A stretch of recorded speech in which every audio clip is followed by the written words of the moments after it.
हमें लोगों के बहुत सारे पत्र मिल रहे हैं कि उन लोगों की नाभि की समस्या है। नाभि का नीचे सरक जाना, यानी आपको लूज मोशन होते हैं, ऊपर आ जाना, कॉन्स्टिपेशन यानी कब्ज जैसे रोग हो जाते हैं। कई बार देखा गया हृदय रोग, उच्च रक्तचाप के रोग भी नाभि के सरकने से होते हैं।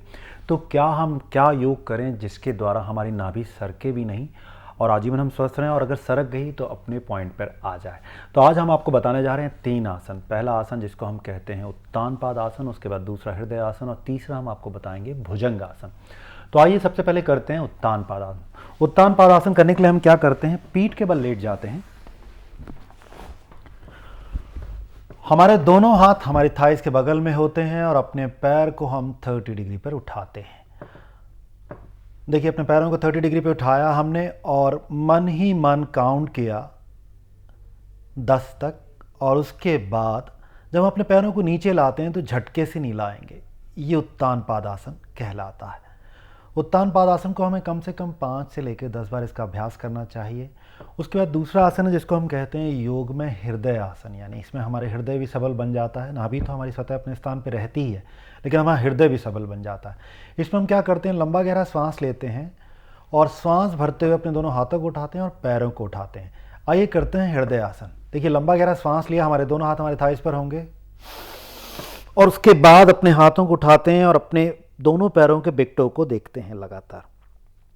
कुछ देर इसी अवस्था में रुकते हैं और ना रुक पाने पर वापस आते हैं। हृदय आसन करने से क्या होता है, हमारे हृदय पे कंपन होता है। आपने देखा अभी। इस आसन को भी कम से कम 5 से लेकर 10 बार इसका अभ्यास करते हैं।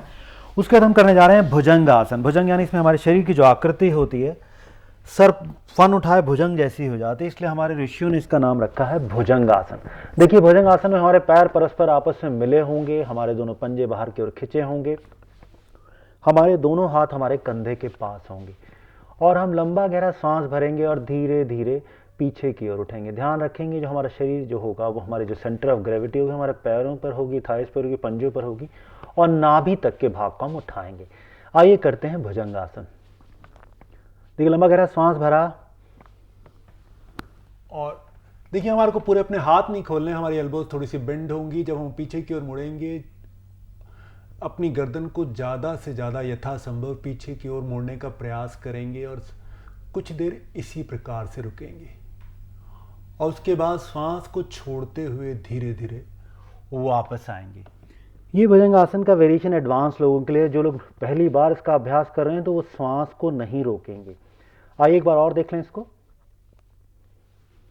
सामान्य श्वास की अवस्था में गए, पीछे देखा, हमारे पैर पंजे बिल्कुल खिंचे होंगे, और कुछ देर इसी प्रकार से रुकेंगे। इसका अभ्यास 3 से लेकर 5 बार इस आसन का भी अभ्यास करेंगे। इन तीनों आसनों के अभ्यास से हमारी जो नाभि है स्वतः अपने स्थान पे रहेगी, हमारा जो मेरुदंड है वो लचीला हो जाता है, जिनको कब्ज रहती है, डिहाइड्रेशन रहता है, उनके लिए बहुत अच्छा होता है, हमारा नर्वस सिस्टम मजबूत होता है। तो ये आपने देखा किस प्रकार से योग के आसनों के द्वारा हम अपनी नाभि को स्वतः अपने स्थान में रख सकते हैं।